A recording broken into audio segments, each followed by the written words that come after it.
जय श्री राधे कृष्ण। आप सभी का आपके अपने YouTube channel VK Mishra present में बहुत बहुत स्वागत है। आइए सुनते हैं कार्तिक मास महात्म्य कथा में 29वें अध्याय की कथा। अब तक आपने पिछले अध्यायों का कथा श्रवण नहीं किया हो तो चैनल पे कार्तिक मास कथा के नाम से प्लेलिस्ट बनाया गया है, आप वहां से पिछले अध्यायों का कथा श्रवण कर सकते हैं। तो बोलिए प्रेम से भगवान विष्णु की जय, माता लक्ष्मी की जय, सर्व देवी देवता की जय।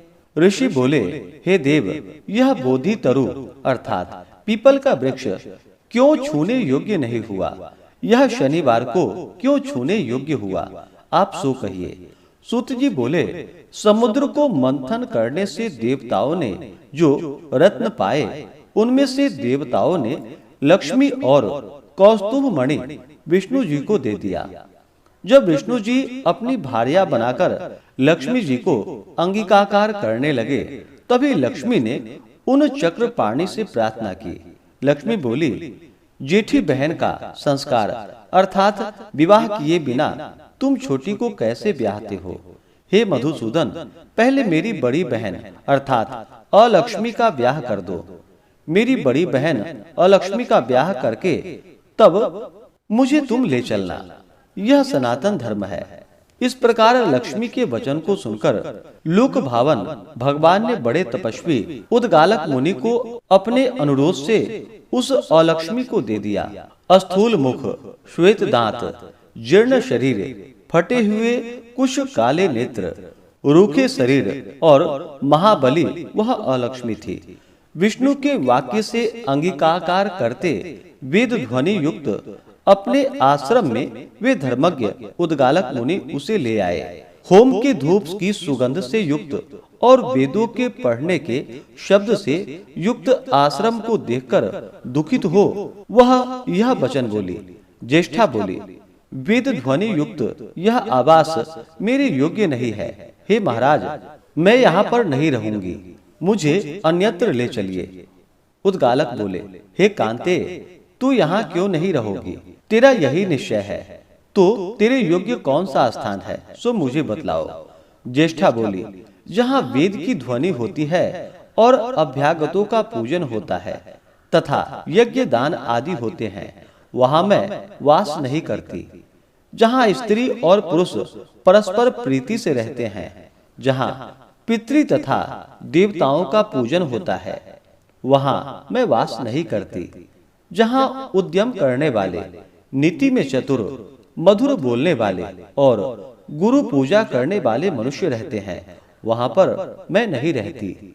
जिस घर में रात दिन स्त्री और पुरुष में कलह होता हो और अभ्यागत वहाँ से निराश होकर लौटता हो, उस स्थान में मेरी विशेष प्रीति रहती है। वहाँ वृद्ध मनुष्यों और सज्जनों का अपमान और कठोर भाषण होता हो, वहाँ मैं सदा रहती हूँ।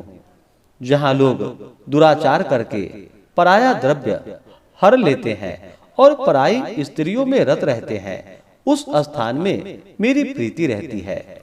जहाँ पर सदा गौवध, मदिरापान और ब्रह्म हत्या आदि पाप होते हों, उस स्थान में मेरी प्रीति है। सूत जी बोले, इस प्रकार उस अलक्ष्मी के वचन को सुनकर मलिन मुख को उद्गालक मुनि उससे बोले, हे अलक्ष्मी, जब तक मैं तुम्हारे रहने का स्थान देखकर न लौटूं, तब तक तुम इस पीपल के वृक्ष के नीचे बैठे रहो। सूत जी बोले, इस प्रकार उसको बैठाकर उद्गालक मुनि चल दिए।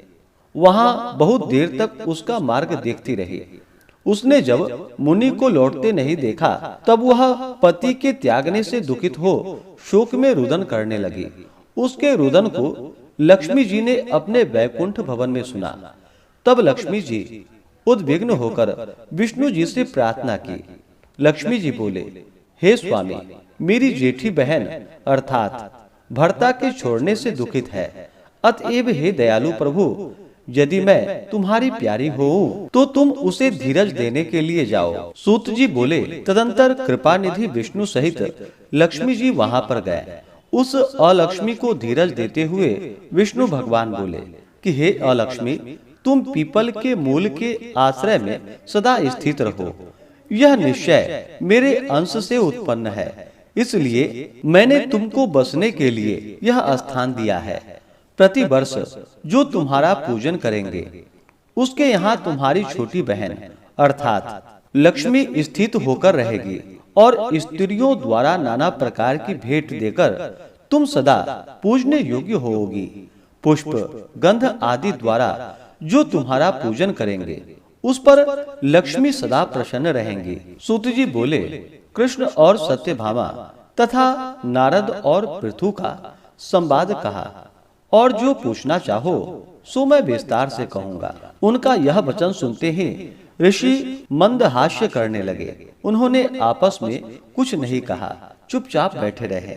फिर शांत मन हो सबके सब बद्री वन के दर्शन को चले गए। जो प्राणी यह कथा सुनेगा या श्रेष्ठ मनुष्यों को सुनावेगा, वह सभी पापों से छूट जाएगा और विष्णु की सायुज्य मुक्ति को प्राप्त होगा। तो बोलिए प्रेम से भगवान विष्णु की जय, माता लक्ष्मी की जय, सर्वदेवी देवता की जय। इस प्रकार से कार्तिक मास महात्म्य की आज जो कि संपूर्ण कथा पूर्ण हुई। अब सुनते हैं तुलसी महात्म्य की कथा। तो बोलिए प्रेम से माता तुलसी की जय। कथा के अनुसार विष्णु कांची नगरी में कनक नाम का एक संतानहीन धनाढ़ क्षत्रिय रहता था। अनेक व्रतों को करने के बाद उसके यहाँ एक सुंदर कन्या ने जन्म लिया। कनक ने उसका नाम किशोरी रखा। एक दिन एक ज्योतिषी ने उसकी कुंडली देखकर कनक से कहा कि इसका पानी ग्रहण करने वाला मंडप में ही वज्रपात से मर जाएगा। यह सुनकर कनक बहुत दुखी हुए और उन्होंने कन्या का विवाह ही न करने का निश्चय किया। एक दिन कनक के यहाँ शंकर नाम का एक ब्राह्मण आया। अतिथि प्रिय कनक ने शंकर का खूब सत्कार किया। सहसा शंकर की दृष्टि किशोरी पर पड़ी। उसे उस युवती कन्या को अविवाहित देखकर बड़ा आश्चर्य हुआ। उसने उसकी सखी चंदना से जब इस विषय में पूछा तो उसे सारी बात ज्ञात हुई। कनक के आतिथ्य और किशोरी के शील स्वभाव से प्रसन्न होकर शंकर ने कनक से कहा कि मैं तुम्हारी पुत्री को भगवान विष्णु का द्वादशाक्षर मंत्र ओम नमो भगवते वासुदेवाय बताए देता हूँ। वह 3 वर्ष इसका जप करे तथा प्रातः काल उठकर तुलसी उपवन का सिंचन करे और प्रतिवर्ष कार्तिक माह में तुलसी का भगवान विष्णु से विवाह करे। इस व्रत के प्रभाव से वह विधवा नहीं होगी। किशोरी ब्राह्मण के बताए अनुसार द्वादशाक्षर मंत्र का जप और तुलसी वन का सिंचन करने लगी। प्रतिवर्ष तुलसी विवाह भी करती थी। इस प्रकार उससे 3 वर्ष बीत गए। चौथे वर्ष जब कार्तिक मास में प्रातः स्नान के लिए जा रही थी तो उसे विलेपी नामक एक क्षत्रिय कुमार ने देख लिया और उसके अनुपम सौंदर्य पर मोहित हो गया। वह उसे प्राप्त करने का प्रयास करने लगा, पर किसी भी प्रकार से उसे सफलता न मिली। एक दिन उसे पता चला कि वहाँ एक मालिन नित्य किशोरी को फूल देने के लिए जाती है। यह जानकर वह उस मालिन से मिला और धन देकर उसे अपने षड्यंत्र में शामिल कर लिया। अब वह नित्य प्रति मालिन की लड़की बनकर स्त्री वेश में किशोरी को फूल देने जाने लगा। उस समय विष्णु कांची में जयसेन नाम का राजा राज्य किया करता था। उसके पुत्र का नाम मुकुंद था। एक दिन मुकुंद ने किशोरी के रूप और सौंदर्य की प्रशंसा सुनी तो उसने निश्चय कर लिया कि मैं किशोरी से ही विवाह करूंगा। उसने इस आशय का संदेश किशोरी के पिता कनक को भी भेज दिया। राजा के मंत्री ने आकर कनक से विवाह की सहमति प्राप्त कर कार्तिक शुक्ल द्वादशी का दिन निश्चय कर लिया। निश्चित समय पर किशोरी को लग्न मंडप में बैठाया गया। उस समय भी किशोरी भगवान विष्णु और तुलसी माता का ही ध्यान कर रही थी।